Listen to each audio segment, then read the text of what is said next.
ചെയ്യുന്നത്. ആദ്യം നമുക്ക് തിരുവനന്തപുരത്തേക്ക് തന്നെ പോകാം. ഞാൻ നേരത്തെ സൂചിപ്പിച്ച വാർത്തയിലേക്ക് തന്നെയാണ്. ആമയിഴഞ്ചാൻ തൊട്ടിൽ ഒരാളെ കാണാതായിട്ട് ഇന്നലെ 11 മണിയോടുകൂടിയാണ് രക്ഷാപ്രവർത്തനം തുടങ്ങിയത്. അതിനുശേഷം ഒരു പകൽ പിന്നിട്ടിരിക്കുന്നു, ഒരു രാത്രി പിന്നിട്ടിരിക്കുന്നു. വീണ്ടും ഇപ്പോൾ രക്ഷാപ്രവർത്തനം തുടങ്ങി എന്നുള്ള വാർത്തകൾ തന്നെയാണ്. NTRFന്റെ 30 അംഗ സംഘമാണ് തെരച്ചിൽ നടത്താനായി ഇപ്പോൾ ഉള്ളത്. ഒപ്പം റെയിൽവേ സ്റ്റേഷൻ അടിയിലെ തുരങ്കത്തിലേക്ക് റോബോട്ടുകളുടെ സഹായത്തോടെ കടന്നു ചെന്ന് രക്ഷാപ്രവർത്തനം വേഗത്തിലാക്കാനാണ് NTRF സേന ലക്ഷ്യമിടുന്നത്. എന്തായാലും ജോയെ ഇന്ന് തന്നെ കണ്ടെത്താൻ കഴിയുമെന്നുള്ള ഒരു പ്രതീക്ഷ കൂടിയുണ്ട്. സംഭവസ്ഥലത്ത് നിന്ന് സാന്ത്വന സാജു ഉണ്ട് വിവരങ്ങൾ നൽകാനായി. സാന്ത്വന, ഇന്നലെയും പകൽ സമയത്തും നമ്മൾ ഈ വാർത്ത നോക്കിയതാണ്. അത് വളരെ പെട്ടെന്ന് തന്നെ കണ്ടെത്തുമെന്നുള്ള ഒരു പ്രതീക്ഷ ഉണ്ടായിരുന്നാൽ ആ പ്രതീക്ഷയൊക്കെ ഇപ്പോൾ നഷ്ടപ്പെട്ടിരിക്കുന്നു. എങ്കിൽ പോലും അദ്ദേഹത്തിനെ എത്രയും പെട്ടെന്ന് കണ്ടെത്തുക എന്നുള്ള ശ്രമം ഇപ്പോഴും അവിടെ തുടരുന്നു. തെരച്ചിൽ പുനരാരംഭിച്ചിരിക്കുന്നു എന്നുള്ള വാർത്തകളുണ്ട്. ഇപ്പോൾ ആരൊക്കെയാണ് തെരച്ചിലിനായി രംഗത്ത് ഉള്ളത്? ഏത് രീതിയിലാണ് തെരച്ചിൽ പുരോഗമിക്കുന്നത്?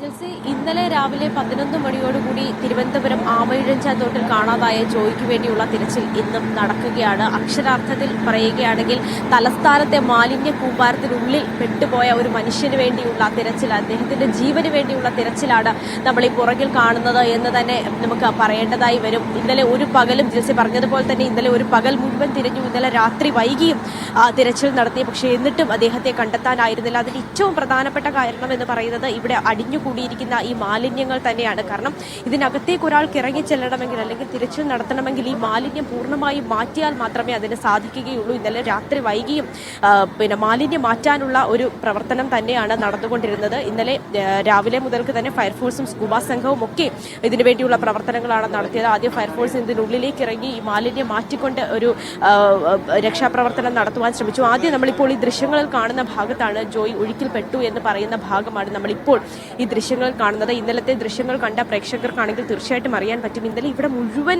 മാലിന്യം ഇങ്ങനെ കുമിഞ്ഞു കൂടി കിടക്കുന്ന ഒരു അവസ്ഥയായിരുന്നു ഉണ്ടായിരുന്നത്. അവിടെ നിന്നാണ് പിന്നീട് ഈ JCB അടക്കം ഉപയോഗിച്ചുകൊണ്ട് ആദ്യം ഇത് കൈകൊണ്ടെടുത്ത് മാറ്റുകയായിരുന്നു. പക്ഷേ കൈകൊണ്ടെടുത്ത് മാറ്റിയാൽ മണിക്കൂറുകൾ വേണ്ടിവരും, ദിവസങ്ങൾ വേണ്ടിവരുമെന്ന് മനസ്സിലാക്കിയത് കൊണ്ട് തന്നെ നെറ്റിട്ട് JCB ഉപയോഗിച്ച് ഈ മാലിന്യങ്ങൾ വലിച്ച് പുറത്തേക്ക് എടുക്കുകയായിരുന്നു. അങ്ങനെയാണ് ഈ ഭാഗത്തെ മാലിന്യം അത്രയും മാറ്റിയത്. ആ മാലിന്യം മാറ്റി നോക്കിയപ്പോഴാണ് ആദ്യ സംശയം എന്ന് പറയുന്നത് ജോയി ഈ മാലിന്യത്തിനടിയിൽ കുടുങ്ങിക്കിടക്കുന്നുണ്ടാകാം എന്നതായിരുന്നു ആദ്യ സംശയം. പക്ഷേ ആ മാലിന്യം പൂർണ്ണമായി നീക്കിയപ്പോഴും അതിനടിയിൽ അദ്ദേഹം ഉണ്ടായിരുന്നില്ല.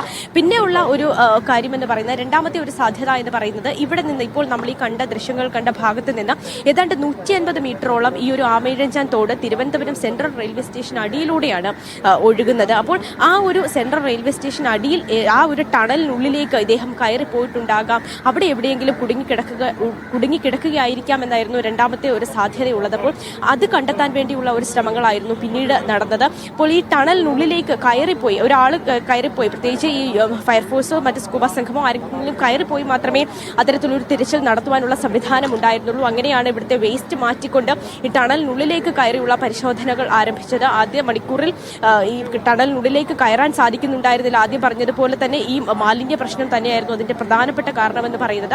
ആദ്യ 50 മീറ്ററിൽ ഒരു മാൻഹോൾ ഉണ്ട്. ഈ 150 മീറ്റർ മുഴുവൻ നീളമുള്ള ഈ ഒരു ടണലിന് ആദ്യ 50 മീറ്ററിൽ ഒരു മാൻഹോൾ ഉണ്ട്. അപ്പോൾ ആ മാൻഹോൾ വരെ ആദ്യം ഇദ്ദേഹത്തിന് ഇത്തരത്തിലൊരു അപകടം ഉണ്ടായ സമയത്ത് തന്നെ ആദ്യം 50 മീറ്ററിൽ ഒരു മെഷ് വെച്ചിരുന്നു, ഒരു നെറ്റ് വെച്ച് അടച്ചിരുന്നു. കാരണം ഈ ആദ്യം പറഞ്ഞതുപോലെ ഈ മാലിന്യ കൂമ്പാരത്തിനടിയിൽ അദ്ദേഹം ഇല്ല, അകത്തേക്ക് ഒഴുകി പോയിട്ടുണ്ട് എങ്കിൽ അവിടെ തടഞ്ഞു നിർത്താൻ വേണ്ടി ഈ ആദ്യ 50 മീറ്ററിലെ മാൻഹോളിൽ ഒരു നെറ്റ് വെച്ചിരുന്നു. പക്ഷേ ആ നെറ്റ് വരെ എത്താൻ ഇന്നലെ രാത്രി വളരെ ശ്രമകരമായ പല പരിശ്രമങ്ങൾ നടത്തിയിട്ട് പോലും ഈ സ്കൂബ സംഘത്തിനടക്കം സാധിച്ചിരുന്നില്ല. കാരണം ഏതാണ്ട് 40 മീറ്റർ എത്തിയപ്പോഴേക്കും പിന്നീടുള്ള ഒരു 10 മീറ്റർ മുഴുവൻ മാലിന്യങ്ങൾ കുമിഞ്ഞുകൂടി കിടക്കുകയാണ്. അത് മുഴുവൻ പുറത്തേക്ക് എടുത്താൽ മാത്രമേ ഇനി അകത്തേക്ക് കയറാൻ കഴിയുകയുള്ളൂ എന്നാണ് സ്കൂബ സംഘം അടക്കം വ്യക്തമാക്കിയിരിക്കുന്നത്.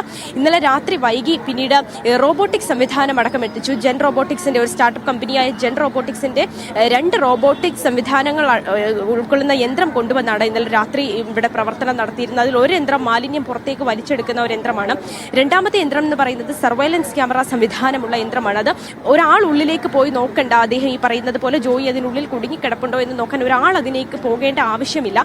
പകരം ഈ ഒരു സർവൈലൻസ് ക്യാമറ സംവിധാനമുള്ള യന്ത്രം അതിനകത്തേക്ക് കയറ്റിവിട്ട് അതിനുള്ളിൽ ഈ പറയുന്ന ജോയി ഉണ്ടോ എന്ന് നമുക്ക് കണ്ടെത്തുവാൻ സാധിക്കും. അങ്ങനെ അത് ഉപയോഗിച്ചുകൊണ്ടുള്ള ഒരു രക്ഷാപ്രവർത്തനം അല്ലെങ്കിൽ തിരച്ചിലായിരുന്നു ഇന്നലെ രാത്രി വൈകി ഇന്ന് രാവിലെ വരെയും ആ ഒരു തിരച്ചിൽ തന്നെയാണ് നടന്നുകൊണ്ടിരുന്നത്. ഇപ്പോൾ നമ്മൾ ദൃശ്യങ്ങൾ കാണുന്നത് NDRFന്റെ സംഘം ഇവിടെ എത്തിയിട്ടുണ്ട്. ഇന്നലെ NDRFന്റെ സംഘത്തെ ഇങ്ങോട്ടേക്ക് അയക്കണമെന്ന് ആവശ്യപ്പെട്ടിട്ടുണ്ടായിരുന്നു. റെയിൽവേ നഗരസഭയും ഒക്കെ ആവശ്യപ്പെട്ട പ്രകാരമാണ് NDRFന്റെ സംഘം ഇപ്പോൾ എത്തിയിരിക്കുന്നത്. അവർ രാവിലെ 6:00 കൂടി തന്നെ ഈ ഒരു സംഭവ സ്ഥലത്തേക്ക് എത്തി ഇന്ന് രാവിലെ രക്ഷാപ്രവർത്തനം നടത്താനുള്ള ഒരു ആരംഭത്തിലാണ്. അവർ ഏതാണ്ട് 30 പേരാണ്, 30 അംഗ സംഘമാണ് NDRFന്റെ സംഘമാണ് ഇവിടെ എത്തിയിരിക്കുന്നത്. അവർ രാവിലെ തന്നെ വ്യക്തമാക്കിയ ഒരു കാര്യമെന്ന് പറഞ്ഞാൽ ആദ്യ 50 മീറ്ററിൽ തന്നെ അവർ രാവിലെ ഇവിടെ വന്ന് ഈ സ്ഥലമൊക്കെ പരിശോധിച്ച് പോയിരുന്നു. അപ്പോൾ കമാൻഡോ പറഞ്ഞ ഒരു കാര്യമെന്ന് പറഞ്ഞാൽ ആദ്യ 50 മീറ്ററിനുള്ളിൽ തന്നെ ഇദ്ദേഹം ഉണ്ടെന്ന് തന്നെയാണ് പ്രതീക്ഷ. അങ്ങനെ തന്നെയാണ് ഈ സ്ഥലം കണ്ടിട്ട് അവർക്ക് മനസ്സിലാകുന്നത്. അപ്പോൾ ഫയർഫോഴ്സിന്റെയും സ്കൂബ സംഘത്തിന്റെയും കൂടെ ചേർന്നുകൊണ്ട് NDRFും രക്ഷാപ്രവർത്തനത്തിലേക്ക് കടക്കുകയാണ്. എത്രയും പെട്ടെന്ന് തന്നെ ജോയിയെ കണ്ടെത്താനാകുമെന്ന് തന്നെയാണ് പ്രതീക്ഷ എന്നാണ് NDRF സംഘവും ഇപ്പോൾ വ്യക്തമാക്കിയിരിക്കുന്നത്. അങ്ങനെ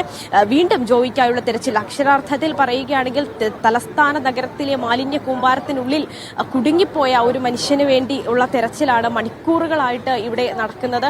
ശരിക്കും ഈ ഓരോ ആളുകളും ഇതിന് ഉത്തരവാദിയാണ് എന്ന് തന്നെ പറയേണ്ടിയിരിക്കുന്നു. കാരണം ഈ ഓരോ മനുഷ്യരും പറഞ്ഞത് തന്നെയാണ്. കാരണം നമ്മൾ ഓരോരുത്തർക്കും ഇതിൽ നിന്നുള്ള ഉത്തരവാദിത്തത്തിൽ നിന്ന് ഒഴിഞ്ഞു മാറാൻ കഴിയില്ല എന്നുള്ളതാണ്. ഒരു മനുഷ്യൻ നമ്മളൊക്കെ ഉണ്ടാക്കിയ ഒരു മാലിന്യം നീക്കം ചെയ്യാനായി ഇറങ്ങിയതാണ് ആ തോട്ടിൽ. അദ്ദേഹത്തെ കണ്ടെടുക്കാൻ ഇതുവരെ നമുക്ക് കഴിഞ്ഞിട്ടില്ല. മാത്രമല്ല ആ തോട്ടിലെ ദൃശ്യങ്ങൾ കണ്ടാൽ തന്നെ നമുക്കറിയാം എത്രത്തോളം മാലിന്യം അടിഞ്ഞുകൂടിയിരിക്കുന്നു. മാലിന്യ കൂമ്പാരത്തിനിടയിൽ ഒരാൾ അവിടെ കുടുങ്ങിപ്പെട്ട് അദ്ദേഹത്തെ കാണാതായി എന്ന് പറയുമ്പോൾ അതൊരു നിസ്സാരമായ കാര്യമല്ല. നമ്മൾ ഓരോരുത്തരും ഉത്തരവാദിത്തം ഏറ്റെടുക്കേണ്ട ഒരു കാര്യം തന്നെയാണ്. എത്ര തന്നെ പറഞ്ഞാലും നമുക്ക് മനസ്സിലാകാത്ത കാര്യമാണ് പൊതുസ്ഥലത്ത് ഇങ്ങനെ പ്ലാസ്റ്റിക് നിക്ഷേപിക്കുന്നത്. നമ്മുടെയൊക്കെ കണ്ണിൽ ഈ നദി, പുഴ, തോടുകൾ ഇതൊക്കെ നമുക്ക് പ്ലാസ്റ്റിക് മാലിന്യങ്ങളൊക്കെ നിക്ഷേപിക്കാനുള്ള ഒരു സ്ഥലമാണ്. ഇപ്പോഴാണ് ആ ഒരു ആറ്റിറ്റ്യൂഡ് തന്നെയാണ് ഇദ്ദേഹത്തിൻ്റെ ഈ ഒരു അപകടാവസ്ഥയ്ക്ക് കാരണമെന്ന് കൂടെ പറയാം. സാന്ത്വന, അതായത് ഇന്നലെ നമ്മൾ കണ്ട ആ പ്ലാസ്റ്റിക് കൂമ്പാരമുണ്ടല്ലോ, അത് അവിടെ നിന്ന് മാറ്റിക്കൊണ്ട് ആ തുരങ്കത്തിലേക്ക് പ്രവേശിക്കാൻ ഇപ്പോൾ സാധിച്ചിട്ടുണ്ടോ? ജിൽസി, ഇന്നലെ ഏതാണ്ട് പകുതിയോളം നമ്മൾ ആദ്യം ദൃശ്യത്തിൽ കണ്ട ആ സ്ഥലം, അതായത് ജോയി വീണ് അപകടം പറ്റിയ ആ സ്ഥലത്ത് ഉള്ള മാലിന്യം അത്രയും നീക്കാൻ സാധിച്ചിട്ടുണ്ട്. ഇനി ഉള്ളിലേക്ക് ഈ തുരങ്കത്തിനകത്തേക്ക് കയറിയാൽ, അപ്പോൾ ആദ്യം ആ മാലിന്യം നീക്കിയപ്പോൾ അവിടെ അദ്ദേഹം ഇല്ല എന്ന് മനസ്സിലായിട്ടുണ്ട്. ആദ്യ സംശയം എന്ന് പറയുന്നത് നമ്മൾ ഈ കാണുന്ന ഇടത്ത് ആ മാലിന്യ കൂമ്പാരത്തിനടിയിൽ പെട്ടുകിടപ്പുണ്ടോ എന്നായിരുന്നു ആദ്യത്തെ സംശയം. പക്ഷേ ആ മാലിന്യം മുഴുവനായി നീക്കിയപ്പോഴാണ് അദ്ദേഹം അതിനടിയിലില്ല എന്ന് മനസ്സിലായത്. ഇനിയുള്ള ഒരു സാധ്യത എന്ന് പറയുന്നത് ഈ ടണലിനുള്ളിലേക്ക് കയറി പോകാനുള്ള സാധ്യതയാണ്. അതായത് തിരുവനന്തപുരം സെൻട്രൽ റെയിൽവേ സ്റ്റേഷൻ അടിയിലൂടെ ഒഴുകുന്ന ഈ ആമേഴഞ്ചാൻ തോട് 150 മീറ്ററാണ് സെൻട്രൽ റെയിൽവേ സ്റ്റേഷൻ അടിയിലൂടെ ഒരു തുരങ്കത്തിനുള്ളിൽ കൂടെ ഈ ഒരു ആമേഴഞ്ചാൻ തോട് ഒഴുകുന്നത്. അപ്പോൾ അതിന്റെ ആദ്യ 50 മീറ്ററിനകത്തുണ്ട് എന്നാണ് പ്രതീക്ഷ. കാരണം എന്ന് പറയുന്നത് ആദ്യ 50 മീറ്ററിൽ ഒരു മാൻഹോൾ ഉണ്ട്. അത് ഈ സെൻട്രൽ റെയിൽവേ സ്റ്റേഷനുള്ളിലെ 3ാമത്തെ പ്ലാറ്റ്ഫോമിലാണ് ഈ 50ാമത്തെ മീറ്ററിലുള്ള മാൻഹോൾ ഉള്ളത്. ഇദ്ദേഹം വീണ് ഏതാണ്ട് ഒരു 20-30 മിനിറ്റിനകത്ത് തന്നെ അവിടെ ഒരു മെഷ്, ഒരു നെറ്റ് സ്ഥാപിച്ചിട്ടുണ്ടായിരുന്നു. അതായത് ഇദ്ദേഹം ഇതിനകത്ത് ഈ ആദ്യം പറഞ്ഞതുപോലെ തന്നെ ഈ ചവർ കൂനയുടെ അടിയിലില്ല എങ്കിൽ അകത്തേക്ക് ഒഴുകി പോകാനുള്ള സാധ്യതയുണ്ട്. കാരണം അങ്ങോട്ടേക്കാണ് ഒഴുക്കുള്ളത്. അപ്പോൾ ഒഴുകി അകത്തേക്ക് ഈ ഒരു തുരങ്കത്തിനകത്തേക്ക് പോകുകയാണെങ്കിൽ അവിടെ തടഞ്ഞു നിർത്തുവാൻ വേണ്ടിയായിരുന്നു ആ ഒരു മെഷ് സ്ഥാപിച്ചത്. പക്ഷേ നിലവിലെ പ്രശ്നമെന്ന് പറയുന്നത് ഏതാണ്ട് 40 മീറ്റർ ഇന്നലെ രാത്രി വളരെ വൈകി പോലും ഈ ഒരു സ്കൂബ സംഘവും ഈ പറഞ്ഞതുപോലെ ഈ റോബോട്ടിക് സംവിധാനവും ഒക്കെ ഉപയോഗിച്ചുകൊണ്ട് ഈ ചവർ നീക്കിയിട്ട് പോലും 40 മീറ്റർ മാത്രമേ അകത്തേക്ക് കടക്കുവാൻ സാധിച്ചുള്ളൂ. ഇനിയും ഒരു 10 മീറ്റർ, ഈ 50ാമത്തെ മീറ്റർ വരെ എത്തണമെങ്കിൽ ഇനിയും ഒരു 10 മീറ്റർ കൂടി ഈ കുമിഞ്ഞു കൂടി കിടക്കുന്ന മാലിന്യം മാറ്റിയാൽ മാത്രമേ ഈ 50 മീറ്ററിൽ എത്തി അതിനുള്ളിൽ ഇദ്ദേഹം ഉണ്ടോ എന്ന് കണ്ടെത്തുവാൻ സാധിക്കുകയുള്ളൂ. ഇപ്പോഴും നമുക്ക് ഈ ദൃശ്യങ്ങൾ കാണാം. രാവിലെയൊക്കെ തന്നെയും നമ്മൾ ആ ദൃശ്യങ്ങൾ കാണിച്ചതാണ്. നമ്മൾ ഈ പറഞ്ഞുകൊണ്ട് നിൽക്കുന്ന സമയത്ത് പോലും ജിൽസി കുമിഞ്ഞു കൂടുകയാണ് മാലിന്യം ഈ തോട്ടിലേക്ക്. അത്രത്തോളം തോട്ടിലേക്ക് ഓരോ മിനിറ്റിലും ഇങ്ങനെ മാലിന്യം ഇങ്ങനെ ഒഴുകി ഒഴുകി വരുന്ന കാഴ്ചയാണ് നമുക്ക് കാണുവാൻ സാധിക്കുന്നത്. നമ്മൾ ജിൽസി പറഞ്ഞതുപോലെ തന്നെ നമുക്ക് ആ ദൃശ്യങ്ങൾ കണ്ടാൽ അത്രത്തോളം മനസ്സിലാകുമോ എന്ന് എനിക്കറിയില്ല. കാരണം തിരുവനന്തപുരത്ത് വന്നിട്ടുള്ള ആളുകൾ, തിരുവനന്തപുരത്ത് ഈ ആമേഴഞ്ചാൻ തോടിന്റെ അരികിലൂടെ നടന്നിട്ടുള്ള ആളുകളാണെങ്കിൽ അറിയാം അത്രത്തോളം ദുർഗന്ധം വമിക്കുന്ന ഒരു തോടാണ് ഈ ആമേഴഞ്ചാൻ തോട് എന്ന് പറയുന്നത്. ഒരു 6 മാസത്തെ കണക്കെടുത്ത് നോക്കിയാൽ ഏതാണ്ട് ഒരു 4 തവണയെങ്കിലും ഓരോ മാധ്യമവും പ്രവർത്തകരും ഈ ഒരു ആമേഴഞ്ചാൻ തോട്ടിലെ മാലിന്യ പ്രശ്നത്തെ പറ്റി വാർത്ത ചെയ്തിട്ടുണ്ടാവും. ഞാൻ തിരുവനന്തപുരം ബ്യൂറോയിൽ വന്നിട്ട് ഏതാണ്ട് 1 വർഷമാകുന്നതേ ഉള്ളൂ. പക്ഷെ ഞാൻ പോലും ഈ ആമേഴഞ്ചാൻ തോട്ടിലെ മാലിന്യ പ്രശ്നങ്ങളെ കുറിച്ച് ഏതാണ്ട് 4-5 തവണ വാർത്ത ചെയ്തിട്ടുണ്ട്. ഇതിലെ മാലിന്യം കോരുന്ന ആളുകളെ പറ്റി അവരുടെ വാർത്ത നമ്മൾ ചെയ്തിട്ടുണ്ട്. പക്ഷെ അത്തരത്തിൽ ഓരോ ദിവസം ഇന്ന് കോരുകയാണെങ്കിൽ നാളെ അതിനേക്കാൾ ഇരട്ടി മാലിന്യം അവിടെ വന്ന് കിടക്കുന്ന ഒരു സ്ഥിതിയാണുള്ളത്. അത്രത്തോളം ദുർഗന്ധം വമിക്കുന്ന ഒരു ജലസ്രോതസ്സായിട്ടാണ് ആമയിഴഞ്ചാൻ തോട് മാറിയിരിക്കുന്നത്. ഓരോ മിനിറ്റിലും മാലിന്യങ്ങൾ ഇവിടെ വന്ന് കുന്നുകൂടുന്ന ഒരു സാഹചര്യമാണല്ലോ. അത്തരത്തിലൊരു തോട്ടിലേക്ക് ഇറങ്ങി ഒരു മാലിന്യം കോരേണ്ട ഒരു ഗതികേട് ഒരു മനുഷ്യന് വരികയാണെങ്കിൽ നമുക്ക് ചിന്തിക്കാവുന്നതേ ഉള്ളൂ. അത്രത്തോളം ഒരു ബുദ്ധിമുട്ടുള്ളത് കൊണ്ടായിരിക്കും മനുഷ്യർ ഇത് കോരാനായി ഒരു തോട്ടിലേക്ക് ഇറങ്ങാൻ തയ്യാറാകുന്നത്. വെറും 1500 രൂപയാണ് ഇദ്ദേഹത്തിന്റെ ശമ്പളം എന്നാണ് ഞാൻ മനസ്സിലാക്കുന്നത്. ആ ഒരു 1500 രൂപയ്ക്ക് വേണ്ടിയാണ് അദ്ദേഹം ഈ മാലിന്യം കോരാൻ തയ്യാറായത്, ഈ തോട്ടിലേക്ക് ഇറങ്ങിയത്. അപ്പോൾ നമ്മളിട്ട മാലിന്യം കോരാൻ വേണ്ടി ഇറങ്ങിയപ്പോഴാണ് ജോയ്ക്ക് ഇത്തരത്തിലൊരു അപകടം ഉണ്ടായിരിക്കുന്നുള്ള തീർത്തും ദുഃഖകരമായ ഒരു കാര്യം തന്നെയാണ് ജിൽസി. ഒരു പകലും ഒരു രാത്രിയും പിന്നിട്ട് മറ്റൊരു പകലിലേക്ക് എത്തി നിൽക്കുമ്പോൾ ഇതുവരെയും ജോയിയെ കണ്ടെത്താനായിട്ടില്ല എന്ന് പറയുന്നത് തീർത്തും ദുഃഖകരമായ കാര്യം തന്നെയാണ് ജിൽസി.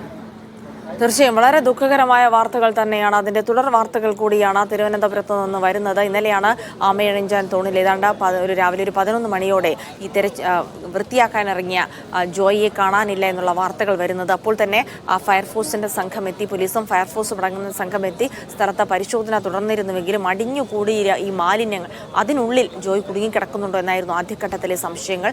അത് നീക്കം ചെയ്യാനുള്ള ശ്രമങ്ങൾ ഇന്നലെ ആരംഭിച്ചതാണ്. ഇത്രയും സംഘങ്ങൾ ഇത്രയും വലിയ സന്നാഹത്തോടെ എത്തിയിട്ടും അത് നീക്കം ചെയ്ത് അതിനുള്ളിൽ ജോയ് ഉണ്ടോ എന്ന് കണ്ടെത്താൻ കഴിഞ്ഞില്ല എന്ന് പറയുമ്പോൾ എത്രത്തോളം മാലിന്യം ആ തോട്ടിലുണ്ടായിരിക്കുമെന്നുള്ളത് അത് ദൃശ്യങ്ങളിൽ നിന്ന് കാണുന്നതിനപ്പുറം ഊഹിക്കാവുന്നതിലപ്പുറമാണ്. നമ്മളൊക്കെ ചെയ്ത മാലിന്യം ഇങ്ങനെ കൊണ്ടിട്ട് അവിടെ ഈ മാലിന്യം കൊണ്ടിട്ട ഓരോ ആളുകൾക്കും ജോയിയുടെ മരണത്തിന് ഉത്തരവാദിത്തമുണ്ട്. 1500 രൂപയ്ക്ക് വേണ്ടി മാലിന്യം നീക്കാൻ ഈ തോടിലിറങ്ങിയ മനുഷ്യൻ്റെ ജീവന് ഉത്തരവാദികളായ മനുഷ്യൻ്റെ ജീവൻ എന്തെങ്കിലും സംഭവിച്ചിട്ടുണ്ടെങ്കിൽ അതിന് ഉത്തരവാദിത്തം പറയേണ്ടത് ഓരോ ആളുകളുടെയും ഇവിടെ മാലിന്യം നിക്ഷേപിക്കുന്ന ഓരോ ആളുടെയും ബാധ്യതയാണോ എന്നുള്ള യാഥാർത്ഥ്യത്തിലേക്കാണ് വരുന്നത്. എന്തായാലും സാന്ത്വന, നമുക്ക് ഈ രക്ഷാപ്രവർത്തനവുമായി ബന്ധപ്പെട്ട വാർത്തകളിലേക്ക് തന്നെ പോകാം.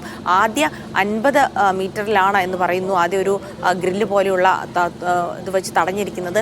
അവിടേക്ക് എത്തിച്ചേരാൻ ഇതുവരെ കഴിഞ്ഞിട്ടില്ല. ഇനിയും ഒരു 10 മീറ്ററോളം ഉണ്ട് മാലിന്യം നീക്കാൻ എന്ന് പറയുന്നു. അങ്ങനെയാണെങ്കിൽ ഇപ്പോൾ NDRFിൻ്റെ അടക്കം സംഘങ്ങൾ സ്ഥലത്തുണ്ട്. അപ്പോൾ തന്നെ റോബോട്ടിക് സംവിധാനങ്ങൾ കൂടി ഉപയോഗിക്കുന്നുണ്ട്. അങ്ങനെയാണെങ്കിൽ വരും മണിക്കൂറുകൾക്കുള്ളിൽ തന്നെ ആ സ്ഥലത്തേക്ക് തന്നെ എത്തിച്ചേരാൻ കഴിയുമെന്ന് പ്രതീക്ഷിക്കുന്നു.